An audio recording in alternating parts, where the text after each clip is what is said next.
We have a great program today as our speaker, Rebecca Roberts, helps us continue the Historical Society's theme this year, the centennial of the 19th Amendment, securing the vote to American women.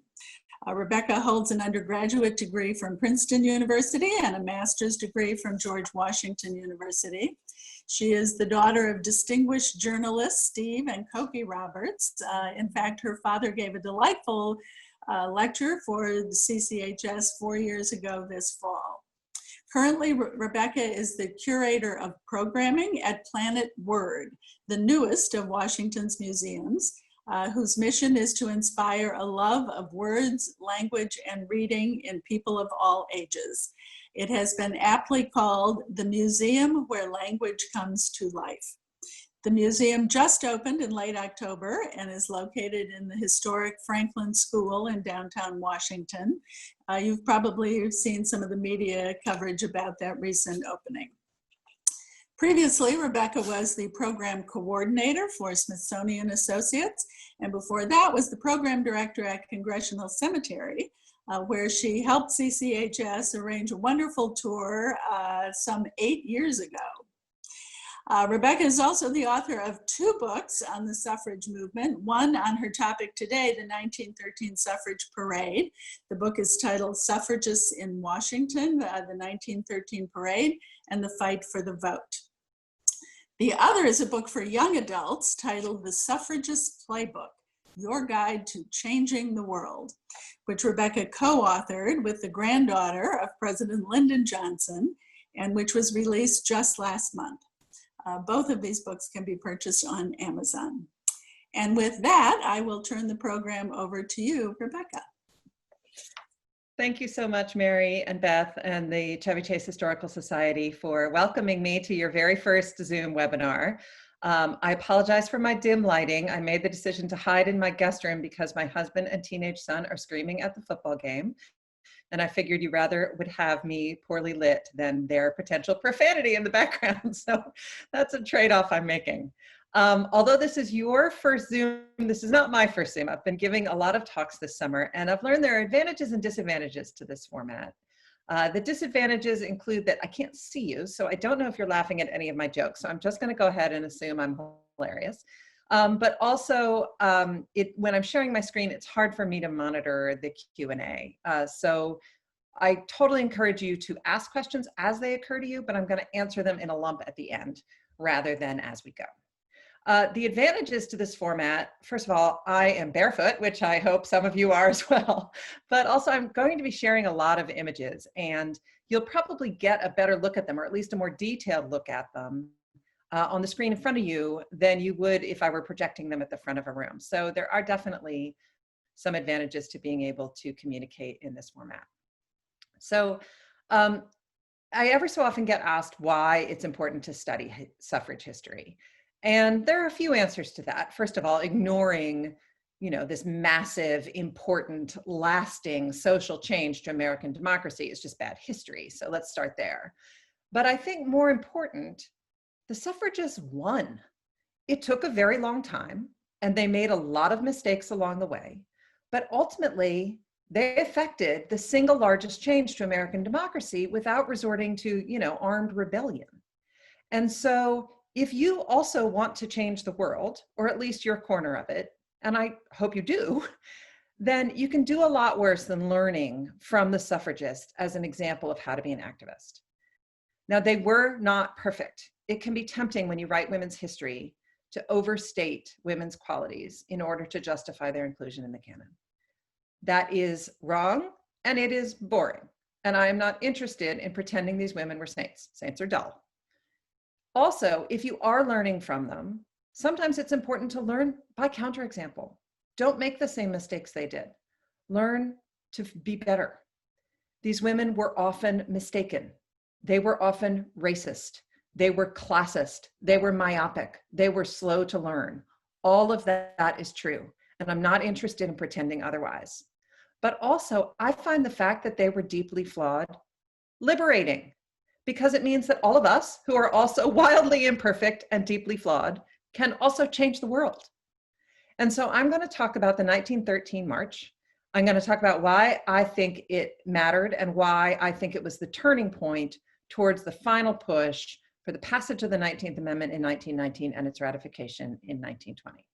So, as I said, I encourage you to ask questions along the way, and I'm going to start sharing some of these fantastic images. The wonderful thing about writing 20th century history is that you get these images, but of course they are almost all in black and white. So I like to start with this one because it's so colorful. This is the original program from the 1913 parade. And look at how gorgeous it is, right? I mean, first of all, there's that very cool 19 teens font. You've got this very heroic figure with her swirling violet cape and the Capitol in the background and trees that look maybe like they're birches. They're certainly probably not native to Washington, but let's go with the artistic license that makes this all so, so lovely. But in addition to this being beautiful, this is all very planned. And this is a theme I'm going to return to again and again. The suffragists managed their image in a very tight way. And so all of these colors were thought through, chosen with care, both for their meaning, white's always innocence and purple's always loyalty, but also for how they showed up in imagery. And translated into black and white, purple's a very saturated color, white contrasts with it, gold is somewhere in between. They thought about that over and over again. And you can think of a viral image as an artifact of today's Instagram age, but the suffragists did it 100 years ago and they did it really, really well. And all of the contemporary accounts of the parade talk about how colorful it was. I should also say that when visiting historic sites is a thing again, and I hope it will be before too long, I encourage you to go to the Belmont Paul Women's Equality National Monument, which is the home of the National Women's Party. It's the house that was known as Sewell Belmont until it became a national monument during the Obama administration. It's right on the Senate side of the Capitol, right near Hart.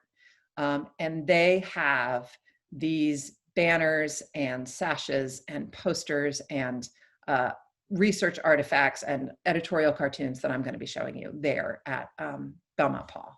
Another huge number of these images, especially the black and white photographs, are at the Library of Congress, and they are completely available online, digital, searchable, downloadable in whatever resolution you choose. So I encourage you to investigate some of these images for yourself.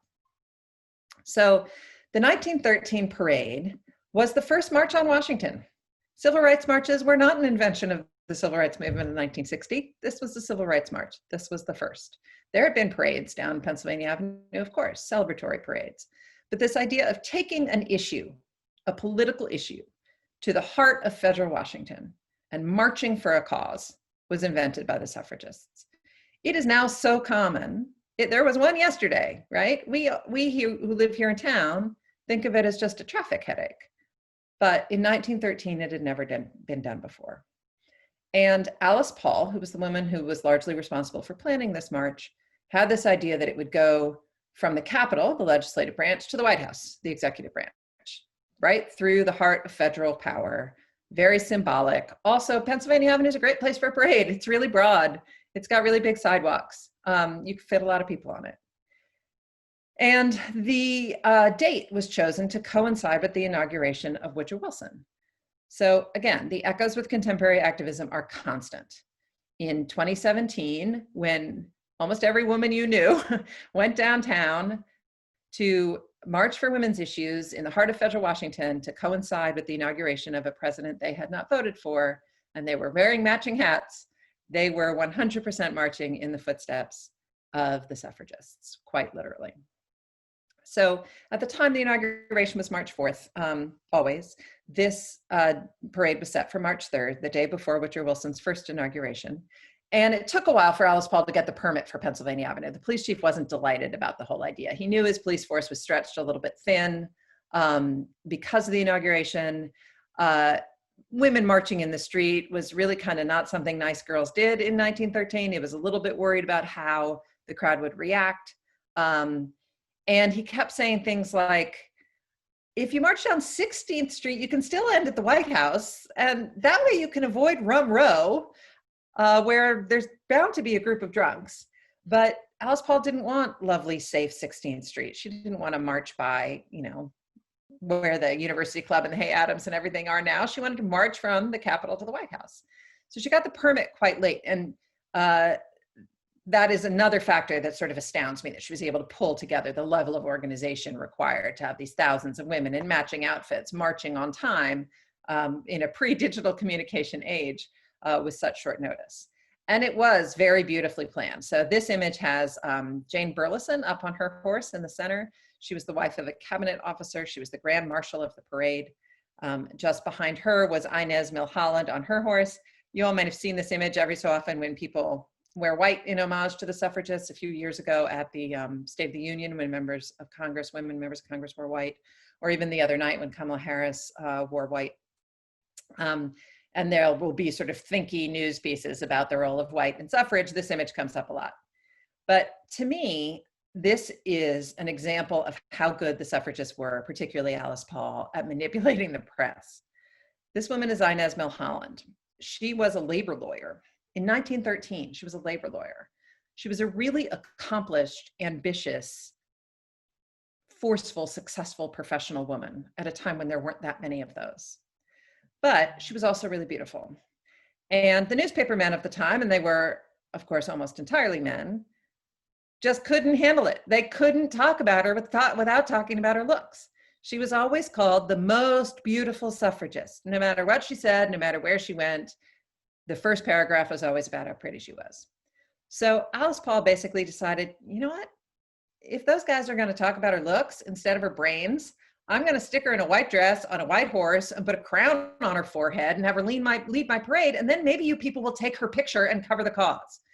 And by the way, side note, that starry crown became the inspiration for Wonder Woman years later. It totally worked. I mean, we can have a conversation about catering to the male gaze, blah, blah, blah. But putting Inez Milholland in that white dress on that white horse absolutely got the attention that Alice Paul was looking for.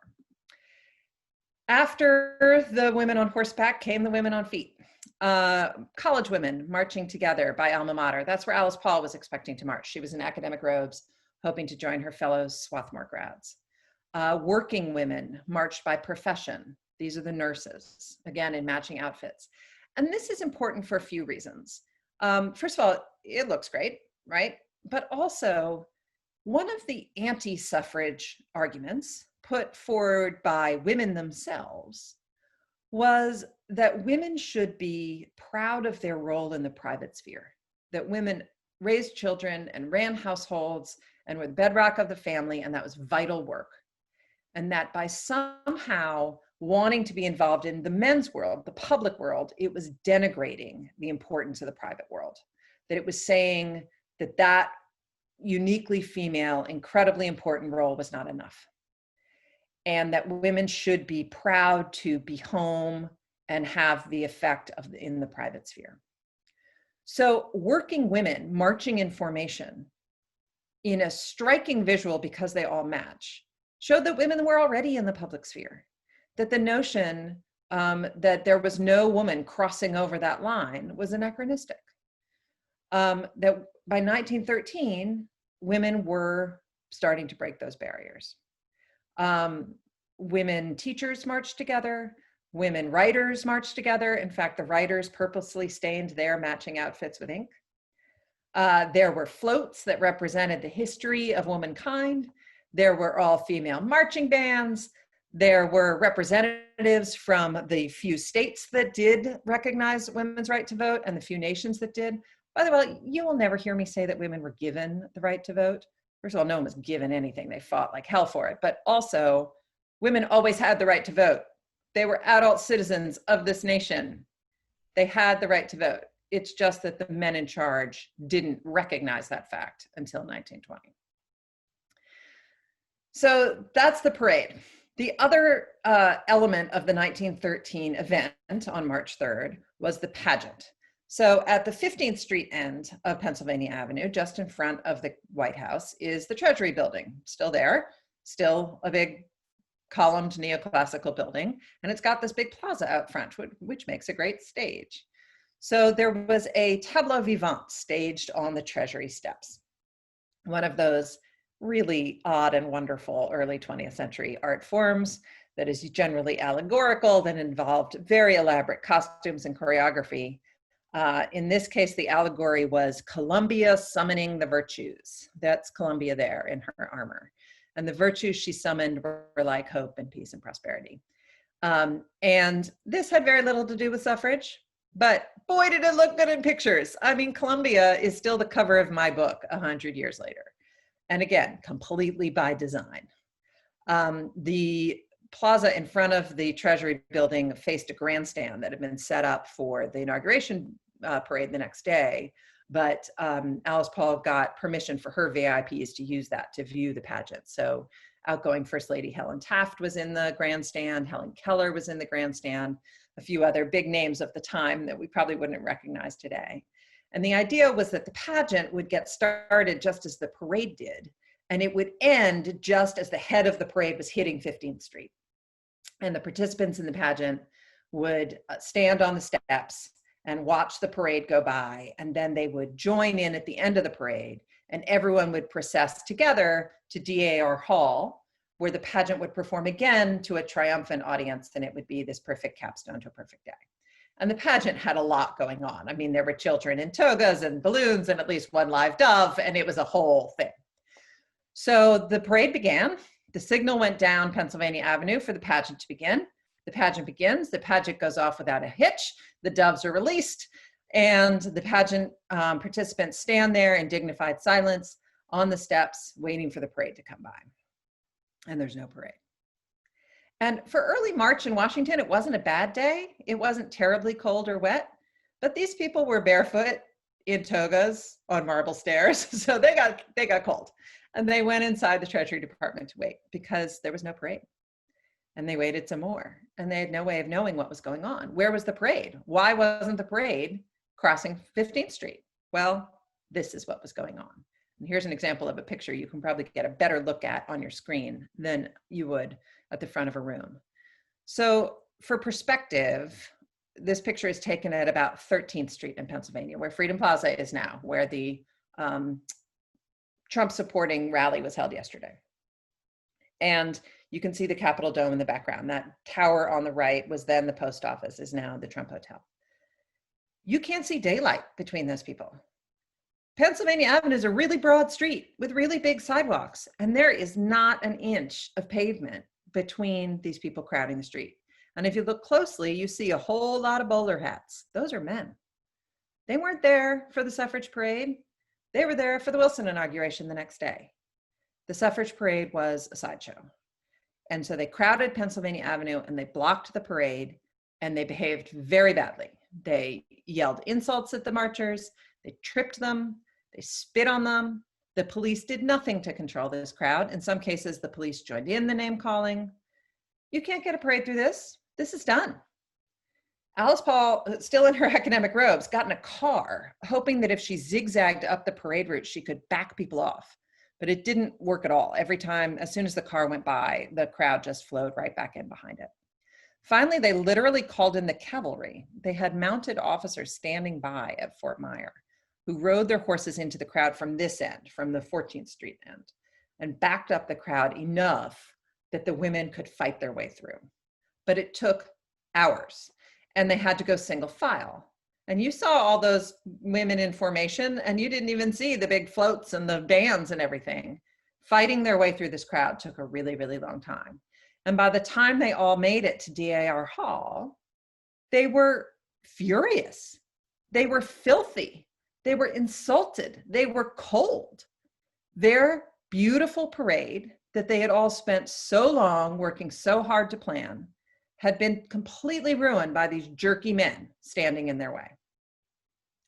Alice Paul recognized from the very beginning that it was the best thing that ever could have happened. That a perfect parade would be in the news for a day, and a near riot was going to keep the cause in the news for weeks. And she was absolutely right. And again, messages to contemporary activism. I'm going to beat that horse into the ground. Do you remember this summer when Black Lives Matter protesters were in Lafayette Square and law enforcement cleared the square so that the president could go stand at St. John's with a Bible? There were weeks of stories about who authorized that, what tactics did law enforcement use, who knew what was going to happen when.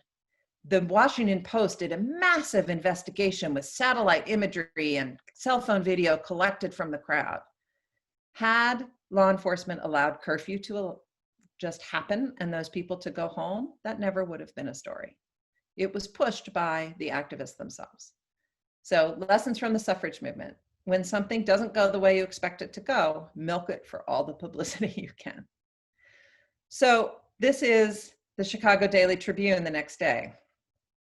This headline probably should have been, Woodrow Wilson inaugurated the nation's 28th president, right? Wilson gets a column over there on the right that talks about his cabinet picks. But that column over on the left, mobs at Capitol defy police, block suffrage parade, guards powerless before mass, hoodlums hurl caustic remarks at the marchers. And then there are 6 breathless paragraphs about the badly behaved crowd and the brave women who tried to march their way for a cause. And then look at the editorial cartoon. There's Woodrow Wilson thinking he gets the spotlight on his very first day as president, but ta-da, there's a suffragist literally blocking the spotlight and standing in his way on his very, very first day in office. So the parade mattered because it got great press. And it got great press because the suffragists made sure it got great press. Alice Paul and Harriet Stanton Blatch had the women who participated write first-person accounts and send them home to their hometown newspapers, so that, you know, the Springfield paper would say, Mrs. Howard Shaw was insulted on the streets of Washington this weekend. And the news spread in these very anecdotal first-person accounts throughout the nation. So the great press was important. It also mattered because it brought new people into the cause. There were young activists who had not been particularly drawn to the suffrage movement or had not felt that there was a role for them in the suffrage movement. And a parade is something to do. It's something to organize. It's a place to be. In fact, there was a sorority at Howard University that formed in January of 1913, specifically because they wanted to be more politically involved than the sororities that existed, Delta Sigma Theta. And one of their advisors was Mary Church Terrell. They really wanted to have a political voice, and they wanted their very first act as a sorority to be to march in this parade. And they sent a letter to Alice Paul asking to participate with the college women. Alice Paul didn't even answer their letter at first, which was really unusual. She was very quick to respond to things like that. And she kind of hemmed and hawed and dragged her feet. Finally, the National American Women's Suffrage Association leadership sent her a letter saying, stop it. You can't exclude people from the parade. Stop, you know, dragging your feet on this Black sorority. But Alice Paul was really worried that an integrated parade would alienate Southern marchers. And so she flinched. She made the wrong call. And she told the Howard women that they could march at the back of the parade. Now, contemporary Deltas, of whom there are many, and they are fierce, and they know this history, this is absolutely their origin story, tell me that they marched where they wanted to march. It is certainly true that Ida B. Wells marched where she wanted to march, which was with the Illinois delegation. She had no interest in joining a segregated section at the back of the parade. She waited with the crowd, and as the Illinois delegation came by, she went and joined her white colleagues there. This is a very small example among many of white suffragists not paying attention to the needs of Black suffragists. There will be many more as I go through this history. But it shows you that young women were inspired to take part at a time when the movement desperately needed them. Why did the movement need them? The movement was in real trouble in 1913. And here's where I'm going to rip through about 65 years of history. So since I'm going to go through really fast, please, if you have questions, put them in the Q&A. So if you date the beginning of the suffrage movement to Seneca Falls, and you can make an argument that it started before then, but the founding mothers of the movement like to cultivate the origin myth of Seneca Falls, so let's give them that and start there. That was 1848. It was much earlier than people realize.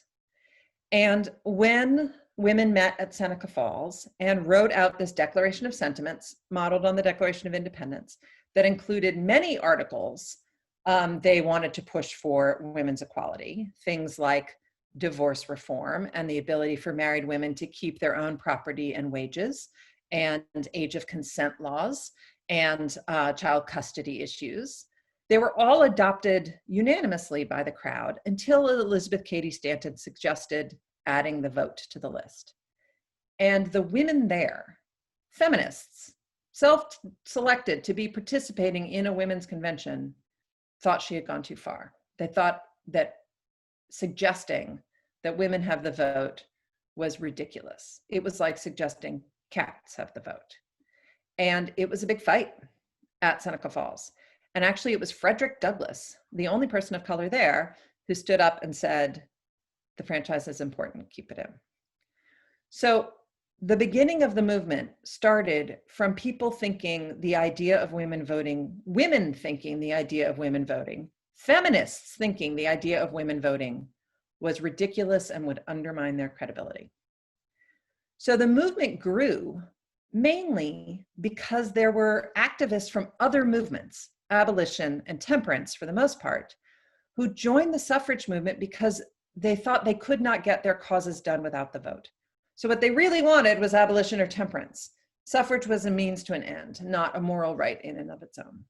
And that was really useful for the suffragists at first. Having those abolitionists and temperance activists there gave them crash courses in organizing and fundraising and public speaking and all the things new activists need to know. But then when the Civil War happened, because so much of the movement was made up of abolitionists, they suspended all suffrage work. Abolition took precedence. When the Civil War ended and the Reconstruction Amendments, the 13th, 14th, and 15th Amendments were added to the Constitution in pretty quick succession, there was a big break in the movement. So particularly over the 15th Amendment. The 15th Amendment enfranchises Black men, not women, no women. And there were activists like Julia Ward Howe and Lucy Stone and Henry Blackwell and Frederick Douglass who said, we'll take this now, we're abolitionists, it's important for Black men to get the vote. We'll take the 15th Amendment and we'll fight for women next. And there were activists like Susan B. Anthony and Elizabeth Cady Stanton who said, if we accept the 15th Amendment as written, if we accept enfranchising Black men and no women, it's going to be another generation before women get the vote, and we cannot support the 15th Amendment as written. And they split, and they formed competing organizations, and they published competing newsletters, and they poached each other's donors, and they tore each other down in the press. And so throughout the 1860s, 70s, and 80s, the movement was really fractured. And probably most important, the two groups also pursued different strategies. So the Stanton-Anthony group, the National Women's Suffrage Association, which was always a little more radical. Their newsletter, for instance, was called The Revolution, whereas the other group's newsletter was called The Women's Journal. The Stanton and Anthony faction continued to push for a federal amendment. That was their goal. The American Women's Suffrage Association, the Stone-Blackwell faction, went state by state. And they went state by state in part because they were worried that Southern states were really smarting from what they saw as federal overreach with the Reconstruction Amendments. And in fact, sometimes that state by state strategy became an overtly racist strategy. So there were suffragists who went to some Southern states and said, if you enfranchise women, you will ensure white supremacy because there are more white women than Black people of either gender, any gender. It never worked anywhere that argument was made. The South was systematically disenfranchising Black men with Jim Crow laws. That was working for them. They weren't interested in enfranchising a single new Black voter. But white suffragists made that argument. Again, learn from counter example. State by state work is really slow and expensive and hard to fundraise around and doesn't make a lot of news and wasn't working very well. By the turn of the century, only 4 states recognized women's right to vote. Wyoming was first, Montana, Idaho, big empty states out west where like 11 people lived. And so they were enfranchising everybody with the idea of maximizing their political power. But it did not affect a whole lot of women, and it didn't feel like it was a national movement. The two factions did come back together in the 1890s, and they did resolve their differences, kinda. They became the National American Women's Suffrage Association, the NAWSA, but they continued to pursue that state-by-state strategy. So at the beginning of the 20th century, the movement was in the doldrums. They weren't making progress. They had lost a lot of time. There were a lot of hurt feelings. There was a lot of leadership shuffling. The original founding mothers, Elizabeth Cady Stanton, Susan B. Anthony, Lucy Stone, they all lived well until their 80s. But by the beginning of the 20th century, they had all died. The next generation of leaders, Carrie Chapman Catt and Anna Howard Shaw, were very smart, very capable women, but they weren't quite the level of charismatic, fire-breathing dragon that someone like Susan B. Anthony had been. So Harriet Stanton Blatch, Susan B. Anthony, Elizabeth Cady Stanton's daughter, said in 1910 that the movement bored its adherents and appalled its opponents, which is super not where you want to be as a social movement. So by the time this parade came around, the state-by-state strategy was not working very well. It was not attracting new people to the cause. It was not being very effective in fundraising or getting social support. So why was someone like Alice Paul, who was very young at the time, interested in becoming an activist and trying a new tactic like a great big parade? Well, Alice Paul is exactly the kind of woman you might have expected to be very involved in the women's suffrage movement, but she wasn't. She grew up Quaker in New Jersey with a lot of lessons about equality from the beginning of her life, but she was never drawn to the American suffrage movement. And then she went to England for grad school and she got radicalized by the British movement. Now, the British movement also did have its slow, steady, color within the line suffrage activism. And then they had the Pankhursts, Mother Emmeline Pankhurst and her daughters. The Pankhursts were willing to break laws, destroy property, make trouble for the suffrage movement. The faction of the American movement that Alice Paul will go on to found has been called militant. They had nothing on the militant British movement. The militant British activists were throwing bricks through windows. At one point, they tried to set the prime minister's house on fire. They were not playing around. So this headline sort of gives you a sense of that. Trouble expected in London tonight. Suffragettes determined to force their way into Parliament. Movement after dark. Ms. Pankhurst says the women will certainly break into the house. It was totally expected.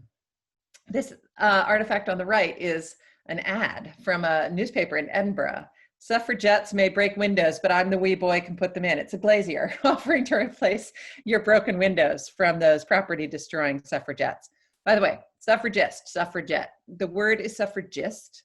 The British activists were derided in the press. They were made fun of by being called suffragettes. It was meant to be patronizing, right? You cute little suffragette. And again, in a move that plenty of contemporary activists use all the time, the British activists took that title and embraced it and co-opted it for their own power. So most properly, the word is suffragist. Suffragette refers to the British movement, even specifically the Pankhurst wing of the British movement. So Alice Paul goes to England for grad school. She hears Emmeline Pankhurst speak. She is completely enthralled by this woman and her movement. She gets more and more involved. She stands up in Parliament, unfurls a banner. She is arrested. Pankhurst told all of her followers that if they were arrested to demand political prisoner status. And when that was denied, as it routinely was, they would go on hunger strikes. Alice Paul does all of this. In Holloway Prison, she goes on a hunger strike. Hunger strikes as a tactic really didn't work for the men in charge, right? These were young, white, frail women getting weaker and weaker as martyrs to the cause. So they were force-fed. Force feeding is just as horrifying as it sounds. Women were forcibly held down. Their jaws were forced open. If they wouldn't open their jaws, a tube was forced down their noses. Liquid nutrition poured down the tube, and then the tube yanked out. And before we get too smug about that happening in British jails, it 100% happened in American jails, in fact, right here in DC as well. So Alice Paul goes to England, is jailed, is force-fed, and Emmeline Pankhurst, a very savvy fundraiser, starts raising money on Alice Paul's martyrdom. So she starts making speeches about this young, lovely American woman who is suffering for the suffrage cause. So by the time Alice Paul came back to the US in 1910, she was known. Journalists met her boat. And she kind of played around with how to get involved in the American movement for a few years. And then her friend Lucy Burns, who was another American who had gone to Europe for grad school, also came back to the US. And the two of them together hit on this idea of the march. And at first, the NASA, the National American Women's Suffrage Association, was delighted with the march. It got great press, it got new activism, and it seemed like it was really going to be a shot in the arm for this languishing cause. They were very nervous that Paul and Burns would start to borrow some of the more aggressive Pankhurst tactics and undermine their credibility. So they were keeping a very watchful eye on it. And in fact, the other reason the march mattered, in addition to the press and the recruiting, is that right behind Inez Milholland on her horse, there was a great big banner that said, "We demand an amendment to the Constitution of the United States enfranchising the women of this country." Not "we ask nicely," not "we hope and pray," "we demand an amendment to the Constitution." So the parade was an announcement that the amendment was back on the table as a tactic. And Alice Paul firmly believed that was the way forward, that this state by state nibbling around the edges is not what was going to happen. And she convinced the NASA at first that both could happen simultaneously, that she would sort of be the government relations office in Washington while the headquarters remained in New York, and she would drum up some support and some lobbying efforts on a federal level while the National continued their grassroots work on a state-by-state level. But frankly, she went rogue almost immediately. She started publishing a competing newsletter. She poached a few donors from the National for the Washington office. And by 1914, the National kicked her out. And so she called her competing organization the National Women's Party. It had a couple names first, but ultimately it was the National Women's Party. And they had headquarters on Lafayette Square, right on the north side of the White House. And throughout 1915, 1916, they continued to try some of the more visible tactics that Paul had learned from the Pankhursts. She never got to the property destruction part of it, but many parades, lots of petition drives, a cross-country auto tour, which was a little transgressive for women to do in 1915. They had a booth at the World's Fair in San Francisco. They kept kind of trying different ways of getting some news, getting some attention, getting some recruitment to the cause. Then 1916 was a really bad year for suffrage. Every state that had it on the ballot voted it down. Woodrow Wilson was reelected. Woodrow Wilson was against federal suffrage. Every so often he gets some credit for the 19th Amendment, which kills me. He was against federal suffrage, and I'd be happy to talk more about that if you're curious. He was reelected in 1916, not by a lot, but he was reelected. Then at the end of 1916, Inez Milholland, she of the white dress on the white horse, collapsed on stage giving a speech. She was one of the best public speakers for the cause. She also, as it turned out, had pernicious anemia. And she was working incredibly hard, giving all of these speeches and traveling all over the country. And she collapsed on stage and died in the hospital a couple of days later. Her sister said her last words were, "Mr. President, how long must women wait for liberty?" So she immediately becomes a martyr to the cause. This painting, by the way, the original is in Belmont Paul Women's Equality National Monument. And it's taken from that image of her on the horse. You saw the original, right? But now she's Joan of Arc. Look at this holy card. And so the National Women's Party looks around and they say, we didn't win a single new state. The chief opponent of federal suffrage is back in the White House. And now one of our brightest stars has died in service to the cause. We can't do one more petition drive. We can't do one more parade. We need something new. So as 1917 dawns, they come up with the idea of picketing the White House. Again, picketing the White House is now so common that I promise you there are some people standing right on Lafayette Square right this second with some signs. It had never been done before. It was the invention of the suffragists. And the idea was that they were going to stand in front of the White House for all of January and February in 1917. And then at Wilson's second inauguration in March of 1917, they'd do one big last grand picket, and then they'd meet with the president and they'd move on to something else. But again, look at how planned this image is, right? The women in their dark coats against the White House, their sashes all at the same angle, that banner, which is very easy to read because it's a sans serif font, and it says, "Mr. President, how long must women wait for liberty?" Which were maybe Inez Milholland's last words. This is all designed to look great in pictures. This is the 1917 equivalent of a viral message. So they picket. It's kind of a curiosity. People aren't quite sure what to make of it, but for the most part, let the pickets be. And then on March 3rd, 1917, which turned out to be one of those gross early spring days we sometimes get here in Washington, where the wind is running sideways and it's sort of stinging rain, they march around the White House and go in to meet with the president and find that the gates are barred and the Secret Service won't let them in. So they march to the next gate. No, president won't meet with you. Third gate, no, you're not allowed in. So now what do? The whole point was to meet with the president. So they just keep marching around and around the White House in the rain. They circle the property 4 times and head back to National Women's Party headquarters on Lafayette Square and say, yeah, we're going to keep the pickets up. If he's not going to meet with us, we're just going to show up on his sidewalk every day and annoy him. And it really was intended to annoy the president. Again, contemporary activism. Mayor Bowser could have painted Black Lives Matter on a different street. She chose 16th Street because you can see it from the White House. It was absolutely intended to annoy the president. That's what these women were doing. So throughout March and April of 1917, they keep the pickets up. They show up on the sidewalk on the north side of the White House every single day. By the end of April of 1917, the US is now involved in World War I. So now what do? Do you keep it up during wartime? You know you're going to lose a lot of public support if you do that. If you are directly criticizing the president while we are at war, people are going to accuse you of treason. The British suffrage movement suspended all work during the war. The National American Women's Suffrage Association, the bigger organization, encouraged their activists to volunteer for war work while they continued to work for suffrage.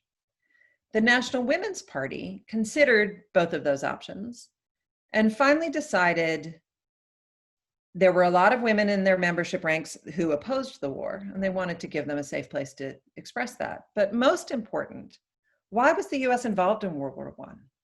President Wilson was saying to make the world safe for democracy, right? That was the big line. He was on the international stage giving a speech a minute about how important democracy was. And meanwhile, he continued to oppose the enfranchisement of half of his own citizens. And that bold hypocrisy was just something that the National Women's Party activists felt they could not let stand.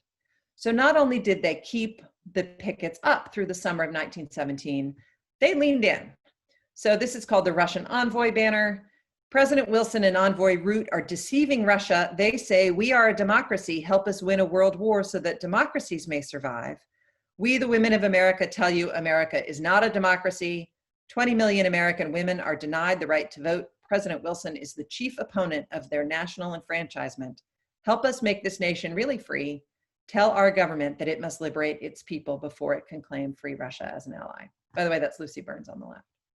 So again, this is a tweet. This is the 1917 equivalent of viral messaging. What these women would have done with social media, it boggles the mind to consider. This is not to the Russian envoys. This isn't even really to the people standing on the sidewalk in Lafayette Square. This is to whoever is going to read this provocative, attention-grabbing statement in the newspaper the next day. It was meant to be controversial.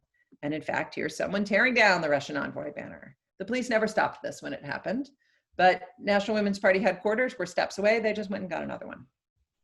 And in fact, not only did they not bow to the turning tide of public anger, they leaned in. This is the Kaiser Wilson banner.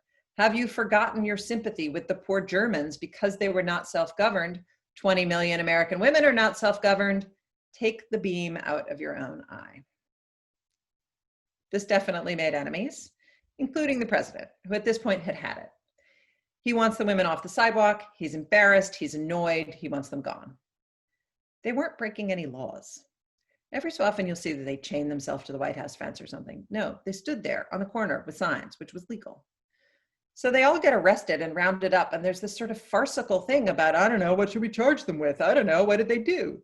And the judge comes up with the idea of charging them with obstructing the traffic on the sidewalk, which is not a thing. That's not a law, but it's a bluff.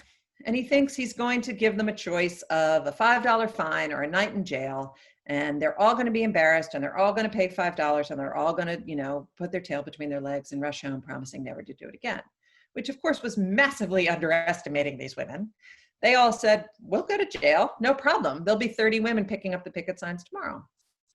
So they all go to jail. Next day, a whole bunch, new whole crop of women are arrested. The judge ups the ante, $5 fine or 3 nights in jail. Bring it, we'll go to jail, try me, no problem. This keeps escalating through the summer and fall of 1917, to the point where women are being sentenced to months in prison for standing on a corner with a sign, which is not in fact against the law. Alice Paul was sent to the DC jail where they sent a psychiatrist at one point to try to have her institutionalized. The psychiatrist happily was honest and came up with one of my favorite quotes, which was, "Courage in women is often mistaken for insanity." And for the most part, when the women were arrested, they were sent to the DC jail on Capitol Hill. But every so often, they were sent down to the workhouse at Occoquan, Virginia. And usually when they were sent there, they were in this sort of communal area where they sewed the uniforms and planted the gardens and did the kind of progressive era work will make you free model of penal system. But one night in November of 1917, a whole bunch of women were sent down to Occoquan. And instead of being put in the communal area, the warden, who was a really evil villain, ordered his guards to bodily pick the women up and drag them to a series of punishment cells. And the punishment cells were dark, unlit, unheated in November, cinder block cells that had open sewage and rats and every horror you can imagine. And the women were picked up by the guards and bodily hurled into these cinder block cells. Dora Lewis smacked her head on the wall and passed out. Her cellmate thought she was dead and had a heart attack. Lucy Burns, who was among the women that night, started calling out their names in the dark, calling roll to see who was okay. The guards screamed at her to stop calling out the names, and she refused. So they chained Lucy Burns with her arms over her head all night in the dark, freezing cell for standing on a corner with a sign. When word about this night got out, it was called the Night of Terror, and some public opinion started to sway back towards the women. That even if you disagreed with their tactics, even if you thought that they were unseemly, that this punishment did not fit the crime in any way. The other big thing that happened in 1917 is New York passed suffrage. So at the time, the most populous state, a bunch of fence sitters in Congress suddenly thought, whoa, it looks like women are gonna vote. I kind of want them to vote for me. And magically, a lot of minds were changed. This also became a big party issue because the Democratic Party had been in the White House, in the leadership, and President Wilson had time after time opposed a federal amendment. And it looked like a whole bunch of women were going to start voting. And there was a very real risk that this giant new population of voters was all going to register Republican. So Democratic Party operatives start pushing the president to turn the Democratic Party around and make it seem like the Democrats welcomed these new voters. So by 1918, even the president is willing to admit that the nation might not go directly to hell if women's right to vote is recognized. And it looks like the amendment might actually make it through Congress in 1918. And it was very close, and it was very dramatic, and some members were literally brought in on stretchers to cast a vote, and it still didn't pass. But the 1918 midterms brought in Republican leadership and a bunch of new members of Congress who did support suffrage. So by 1919, the amendment finally had a chance. It had been since 1848, right? Originally, the suffragists thought suffrage would be the 16th Amendment after the 15th Amendment. By now, it's the 19th Amendment. It passes both houses of Congress in the summer of 1919 and goes to the states for ratification. This is Alice Paul with her banner. Every time a new state ratified, she added a star to the banner. There were 48 states, 36 needed to ratify. A bunch of states voted for it right away: Wisconsin, Michigan, Illinois. A bunch of states voted it down right away. In the South, largely, and for overtly racist reasons. They said they weren't interested in enfranchising a single new Black voter. They were interested in disenfranchising the few Black voters they had. A bunch of states wouldn't bring it to a vote for really inside baseball reasons about special sessions and things that governors wanted to avoid. So by the summer of 1920, 35 states had ratified. They were only one state away. But of the 13 states left, 5 had voted it down. Let me get this math right. 6 had voted it down, and 5 wouldn't bring it to a vote. Is that right? 11, yeah. So that leaves North Carolina and Tennessee. North Carolina votes it down. So it's all down to Tennessee. It's the last chance. It's August of 1920. If women are going to be able to exercise the vote in the 1920 general, it's got to pass Tennessee. Everyone shows up in Tennessee. It's August in Nashville. It's a million billion degrees, but all the pro-suffragists are there. All the anti-suffragists are there. The entire National Press Corps is there. The liquor lobby is there. They really don't want women to vote. They're all staying at the same hotel. They're all at the Hermitage Hotel in downtown Nashville. The liquor lobby sets up the Jim Beam suite where they're getting members too drunk to vote. There's total dirty politicking on both sides. I really recommend Elaine Weiss's book about the fight in Tennessee. It's called The Woman's Hour, and it's great. Pro-suffragists wore yellow roses in their lapels. Antis wore red. No one had a good whip count of how this was going to go. The state Senate votes yes, but the state assembly is anyone's guess. In fact, a couple days before the real vote, there's a vote that can be seen as a proxy, and it's a tie. You're down to the last chamber of the last state, and it's a tie, which is a loss, right? You got to win. So when the actual vote comes around, who knows? Who knows how it's going to go? It's completely mysterious to everybody watching. And one guy changes his mind. You guys have probably now all heard this story because the centennial of ratification has brought this story up a lot. But this one young man, youngest member of the assembly, changes his vote to yes. He was wearing a red anti-suffrage rose in his lapel when he voted yes. So this entire National Press Corps descends on him, right? His name was Harry Byrne. Harry Byrne, why'd you change your mind? Harry Byrne, the 19th Amendment is now the law of the land because of you. Harry Byrne, what made the difference? Well, it turned out his mama told him so. He had with him a letter from his mother, and this is a terrible reproduction, but there in the middle it says, hurrah and vote for suffrage and don't keep them in doubt. And he said to that assembled press corps, I really think a good boy does what his mama tells him to do. So credit to Feb Byrne, Mama Byrne. Harry Byrne changes his mind. The 36th state ratifies in August of 1920. Alice Paul is able to sew the final star on her ratification banner and unfurl it at National Women's Party headquarters on Lafayette Square. And that is the story. And now we have a few minutes for questions, and I will stop sharing my screen. Great, thank you so much, Rebecca. I know, yeah, we're right at 5 o'clock, but we do have some excellent questions, so I'd really like to get to those. So hopefully you all are able to stick around for just a couple of minutes for our Q&A. So the first question, someone asked, I'd like to learn more about the groups of Black suffragists at the parade. So what kind of books and resources do you know of that would be a good place to learn about them? Yeah, so this has been one of the great things about the centennial is all the scholarship that's coming out about a lot of women who were left out of the sort of original narrative, but Black suffragists in particular. So I recommend, if you're interested in the 19th century part of Black suffrage, Nell Painter's book on Sojourner Truth is terrific. If you're interested in more of the 20th century stories, Rosalind Terborg Penn's book is terrific. The stories of the Deltas The Deltas are the best source for that. So I would go to their website. Their history is absolutely there.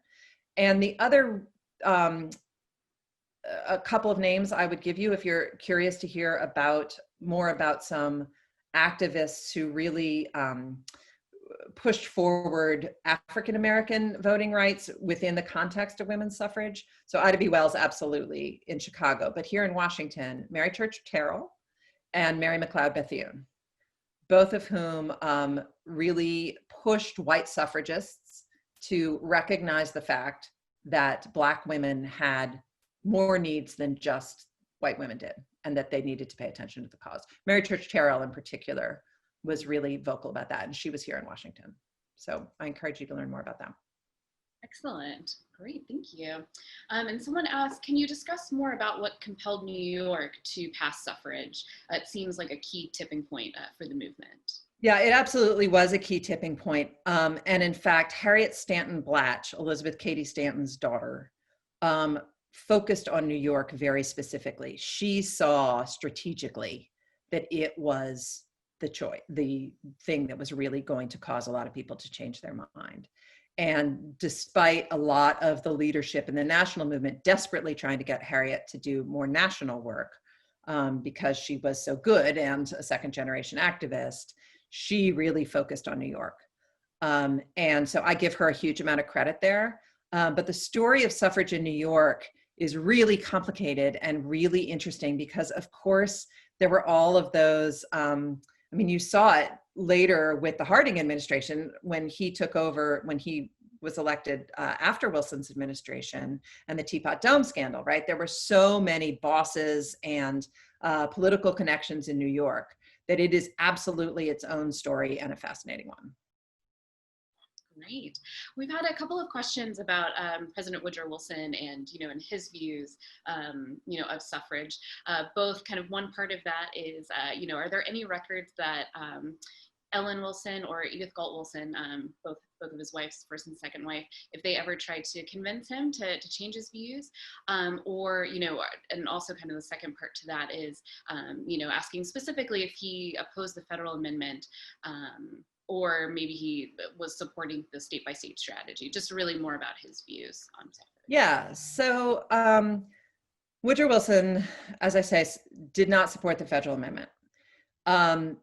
He claimed it was because he wanted, well, he came up with a lot of reasons to oppose it. He started when he ran in 1912 with, I haven't really thought about it, which is, the lamest political excuse ever. Then he kind of went with, I'm just the leader of the Democratic Party and the Democratic Party doesn't want it. He had written the Democratic Party platform in 1912, but okay. Then he went for state by state. It should be a decision to the states.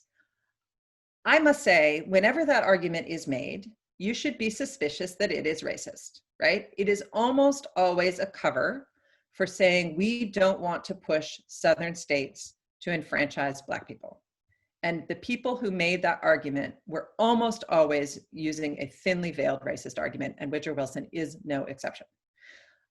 He did not, in fact, he voted yes for suffrage in New Jersey while opposing a federal amendment, thinking that that would sort of help him out with, because Ellen Wilson, his first wife, had died and he was dating Edith, and he was worried that women were going to be angry with him for moving on so quickly. And so he thought maybe if he supported suffrage in New Jersey, that would help.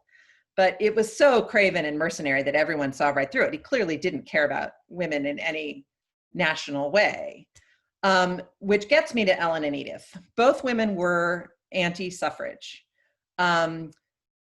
Two of Wilson's three daughters were in favor of suffrage, but they do not seem to have been able to change his mind at all.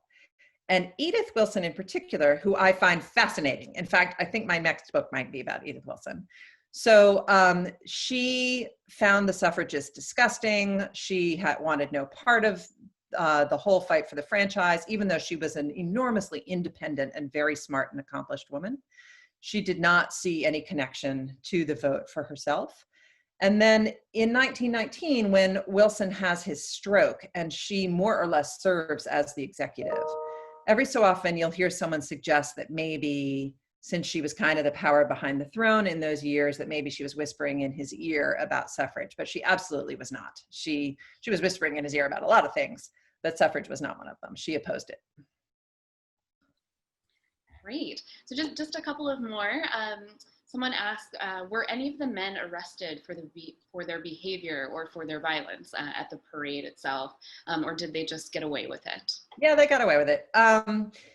I mean, I think there might have been, little misdemeanor stuff from injuries that happened. But in general, when the men blocked the parade, when people tore down the pickets, when people hurled things at the women, there was no legal consequence.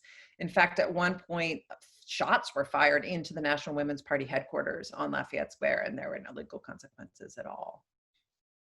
Every so often somebody asks me, how could it have gone on so long for these women to be arrested on a trumped up charge and nobody getting, up in arms about it?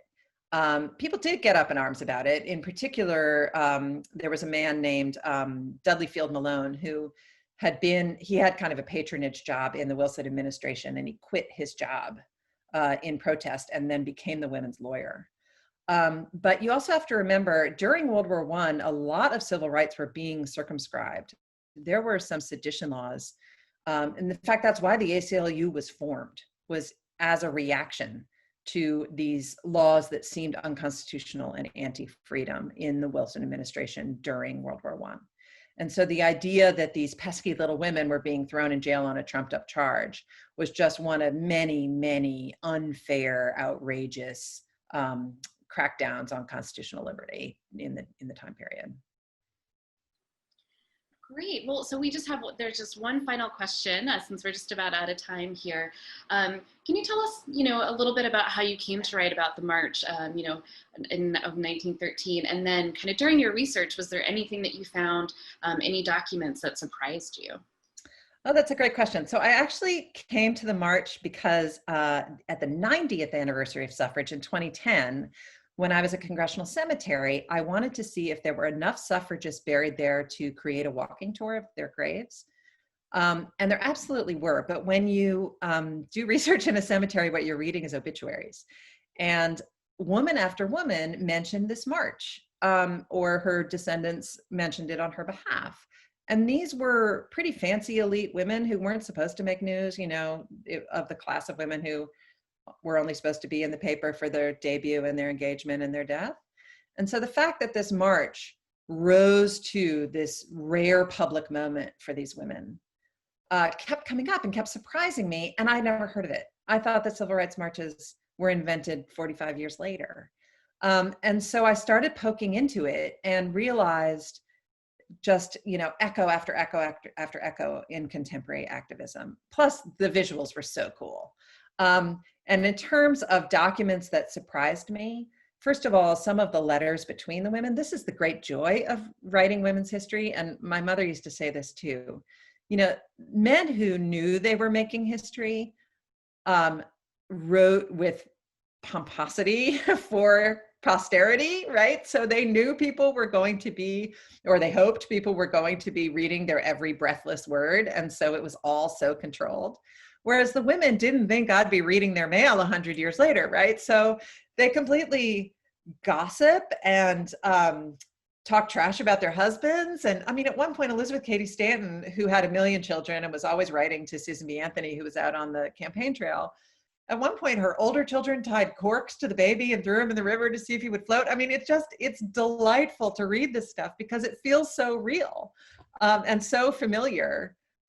Even from a 21st century lens. So that's my favorite part. Plus the things that just make me laugh. Some of these women were really, really funny. Alice Paul was not one of them. As far as I can tell, she had no sense of humor whatsoever, but a bunch of them are really great. Well, thank you so much. And I'm sorry, I know there were a couple of questions at the very end here that we're not unfortunately going to be able to get to. But thank you so much, Rebecca, for your presentation. And I'll be turning it over now to Mary Sheehan to close us out. Yes, Rebecca, thank you so much for this fascinating presentation and for educating us all about this important milestone in the fight for women's suffrage.